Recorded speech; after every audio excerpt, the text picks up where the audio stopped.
E aí, gente, Hackerman aqui. No vídeo de hoje a gente vai continuar falando sobre as coisas que fazem a gente ficar inconsciente, né? E lembrando que esse assunto é muito importante para a gente entender como a consciência funciona e, por fim, implementar ela na inteligência artificial um dia. Enfim, a gente terminou o último vídeo falando sobre alguns compostos químicos que são usados como anestésicos, né? No caso de anestesia geral do corpo. No caso inteiro, né? Bloqueando alguns receptores neurais.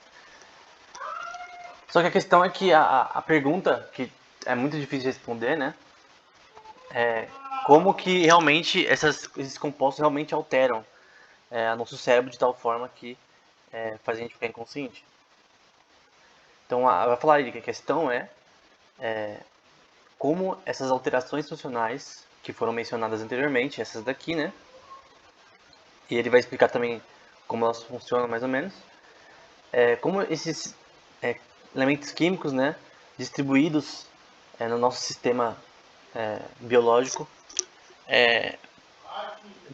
pode assim modificar a função do cérebro ao ponto de alterar a consciência, né? Quando ele diz alteração da consciência, seria de desligar a consciência.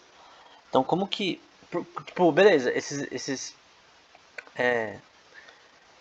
compostos eles desligam a consciência, mas por que isso acontece? Qual o motivo? Porque não é só a questão de tipo, ele só faz alguns receptores parar de funcionar e tira a consciência, mas é por quê? Essa que é a questão que é difícil de responder. E aí ele vai dizer aqui uma coisa importante na neurociência, né?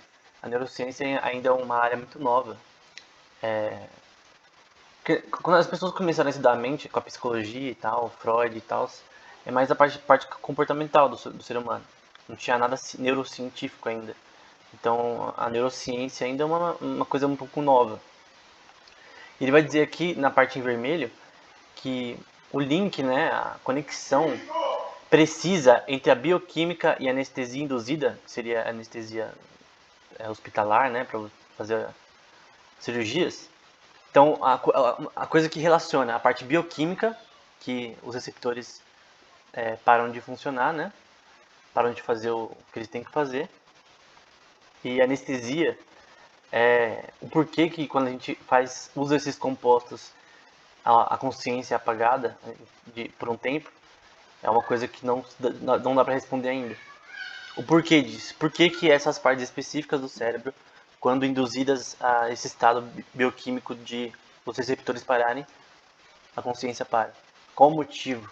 Será que é ali que está a consciência humana? Será que a gente se a gente conseguisse entender a parte neurológica, como os sistemas neurais funcionam nessa parte do cérebro, no tálamo, por exemplo?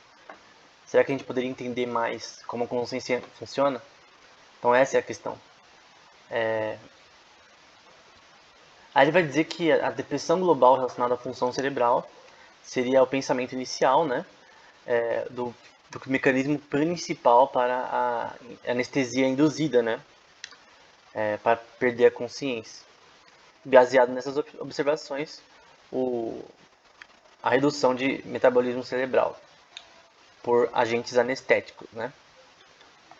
No fim, essas ferramentas aqui que são usadas para isso, principalmente o Prosofol, eles realmente induzem você a realmente perder a consciência e por um tempo, né? E eles reduzem também o metabolismo cerebral, como a gente já viu antes, né? Em outros vídeos. Então, você vai ter uma atividade neural proteica muito menor. E aí vai falar sobre as áreas principais da consciência, né?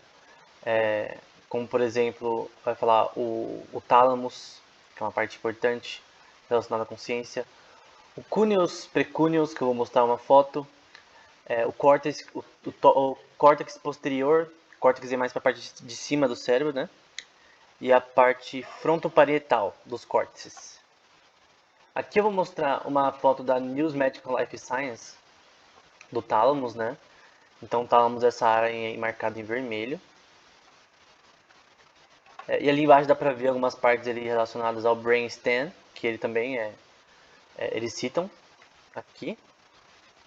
Então, é mais nessa parte aqui de baixo, nessa parte que está em azul. As seções em azul, principalmente essas, que são as que são o foco aí da anestesia geral. Aí a questão é qual que seria o botão, né? O botão, o interruptor, né? Que liga e desliga a consciência.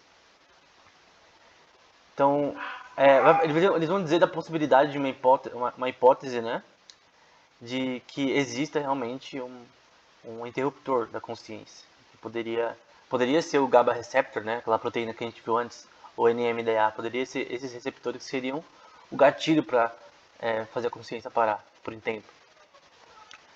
Só que num campo geral do cérebro, o candidato principal seria o tálamo, né? Então essa parte aqui seria essas áreas aí relacionadas ao tálamo, né? Seria onde a consciência é gerada. Aqui é só uma ideia, tá?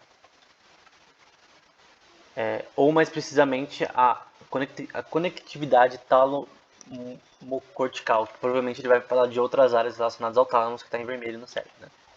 Então será que é realmente aí que está a consciência, que realmente a gente tem nossa capacidade de livre agência, de fazer escolhas? Outras pessoas vão falar livre-arbítrio, mas eu prefiro a palavra livre agência, eu já disse por que em outros vídeos. Enfim, mas será que realmente o tálamo é onde está essa propriedade? Ou, por exemplo, pode ser o precúneus, né, que ele também cita, que é uma área também um pouco mais no córtex aqui, na parte de trás do córtex. Será que essa área também seria um switch? Mas o artigo vai falar que, né, que não há nenhuma evidência que uma parte do cérebro seja um interruptor.